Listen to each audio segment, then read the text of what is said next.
Railway station కు ఓ ఆగంతుకుడి నుంచి bomb బెదిరింపు కాల్ వచ్చింది. రైల్వే స్టేషన్ లో బాంబు పెట్టామని కంట్రోల్ రూమ్ కి కాల్ చేశాడు. వెంటనే అప్రమత్తమైన బాంబ్ స్క్వాడ్ బృందాలు ప్రయాణికులు ప్లాట్ఫామ్లను తనిఖీలు చేశారు. బాంబు పెట్టినట్లు చెప్పిన సెల్ స్విచ్ ఆఫ్ చేసుకున్నాడు. మహారాష్ట్ర లాతూర్ నుంచి కాల్ వచ్చినట్లు నిర్ధారించుకున్నారు పోలీసులు.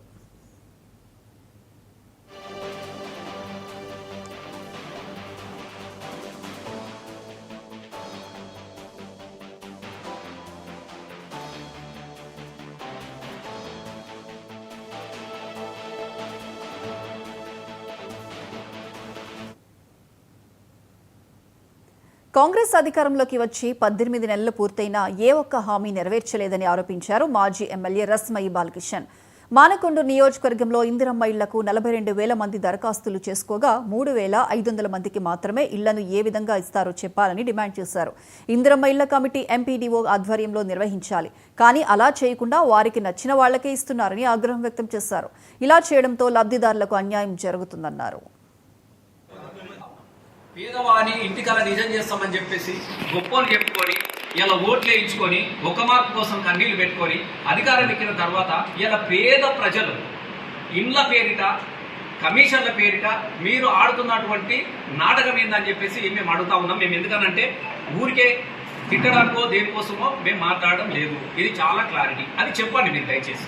ఇలా ప్రజలు కనిపించుకోవాల్సి 42,000 మంది అప్లికేషన్లు పెట్టుకున్నారు. దయచేసి 42,000 మంది ఎదురు చూస్తా ఉన్నారు మాకు ఇల్లు వస్తాయని చెప్పేసి.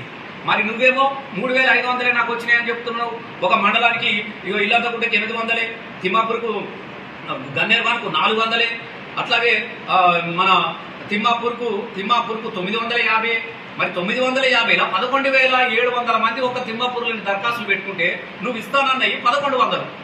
మరి మిగతా 10,000 మంది పరిస్థితి ఏం కావాలి అంటే దీనిలో ఒక మతలబు ఉన్నది. దయచేసి ఇగో ఈ 1,100 ఇప్పుడు ఇస్తున్నాము, 10,000 మంది దగ్గర ఇయ్యాల పైసలు వసూలు చేసే కార్యక్రమానికి తెరలేస్తున్నది. ఇది వాస్తవ విషయము.